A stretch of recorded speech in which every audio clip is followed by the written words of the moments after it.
সিলেটে নির্মাণাধীন একটি বাড়ি নিয়ে চাঞ্চল্যের সৃষ্টি হয়েছে। প্রাসাদসম এই বাড়িটির নির্মাণশৈলী দেখে মুগ্ধতার পাশাপাশি এই বাড়ির নির্মাণ ব্যয় দেখে সিলেটের মানুষের কৌতূহলের অন্ত নেই।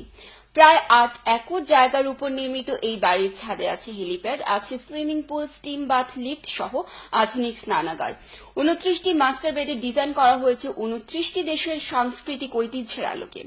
চোখ ধাঁধানো বিলাসবহুল এই বাড়ি নিয়ে মঈনুদ্দিন মঞ্জুর রিপোর্ট, ক্যামেরায় ছিলেন লিটন চৌধুরী।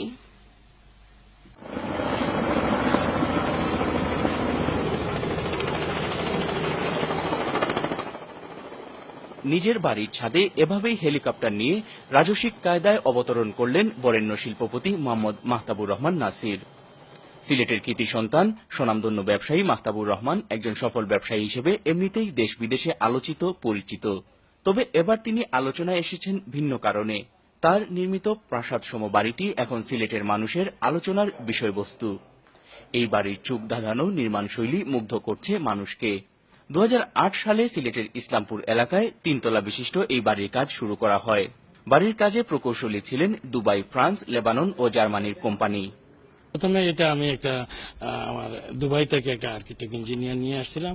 তো উনি প্রথমে ডিজাইনটা করছিল, পরবর্তীতে ইন্টেরিয়ার ডিজাইনটা দিছিলাম আমরা একজন লেবানিজকে, আর আপনার লাইটিং গুলা দিছিলাম একজন টিফেনি লাইটিং জার্মানকে, এবং ফ্লোর গুলা করছিল একটা ফ্রান্সের কোম্পানি। ওই 4টা কোম্পানি মিলেই কাজটা করেছে। কেউ বলছেন কাজী ক্যাসেল নামের এই প্রাসাদসমূহ বাড়ির নির্মাণ ব্যয় ২০০ কোটি টাকা, কেউ বা বলছেন ৩০০ কোটি। তবে এই রহস্যের জট খুলল না মাহতাবুর রহমানের উত্তরেও। আমি কোনোদিন হিসাব করি নাই। আমার জরুরি যেটা ছিল এটা নিজের ব্যবহারের জন্য, তখন আমি কোনো হিসাব করি নাই। আমি জানিও নাই কত টাকা খরচ হয়েছে। আমার এটা নিজের ব্যবহারের জন্য। যদি ব্যবসা বাণিজ্য হইতো তাইলে অবশ্যই হিসাব রাখতাম কত দিয়ে কিনছি, কত দিয়ে বিক্রয় করছে। বিগত ৮ বছর প্রতিদিন গড়ে ২৫০ জন মানুষ এক নাগারে নিয়োজিত ছিলেন এই বাড়ির নির্মাণ কাজে। বর্তমানে নির্মাণ কাজ শেষ পর্যায়ে। ৩ তলা এই ভবনের বিল্ডার এরিয়া প্রায় ৮০,০০০ স্কোয়ার ফুট। ৫,০০০ মানুষের অনুষ্ঠান বাড়িতে করার বন্দোবস্ত আছে। পারিবারিক অনুষ্ঠান আয়োজনের জন্য রয়েছে আলাদা আলাদা কক্ষ। ২৯টি মাস্টার বেডের ডিজাইন করা হয়েছে ২৯টি দেশের সাংস্কৃতিক ঐতিহ্যের আলোকে। ভবনের শুধু নিচতলায় রয়েছে ৯টি ডাইনিং রুম, ১৪টি ড্রয়িং রুম, আছে 2টি লিফট। আভিজাত্যময় ইতালিয়ান বুক ম্যাচিং ওয়ান প্লেট মার্বেলের আধিক্য পুরো বাড়ি জুড়ে। সৌদি আরবের ওয়াকফ মিনিস্ট্রির উপহার দেয়া পবিত্র কাবা শরীফের দরজার রেপ্লিকাও রাখা হয়েছে যত্ন করে। কেউ সরাসরি না দেখলে পুরোপুরি বোঝানো যাবে না এই বাড়ির সৌন্দর্য ও মাহাত্ম্য।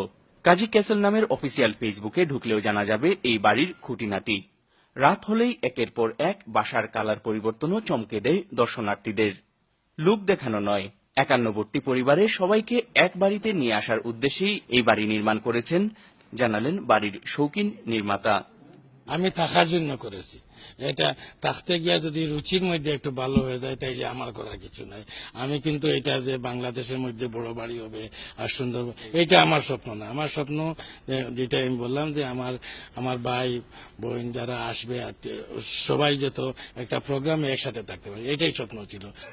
কাজী ক্যাসেলের স্বত্বাধিকারী স্বনামধন্য ব্যবসায়ী মাহতাবুর রহমান বিশ্বখ্যাত brand Al Haramain perfumes group of কোম্পানিজের চেয়ারম্যান ও ব্যবস্থাপনা পরিচালক। মাহতাবুর রহমান বাংলাদেশ সরকার কর্তৃক টানা 3 বার সিআইপি নির্বাচিত হন। তিনি 2013 ও 2014 সালে বাংলাদেশের সর্বাধিক রেমিটেন্স প্রেরণের স্বীকৃতি স্বরূপ বাংলাদেশ ব্যাংক রেমিটেন্স অ্যাওয়ার্ড লাভ করেন। Moinuddin Manju, channel S news, Sylhet.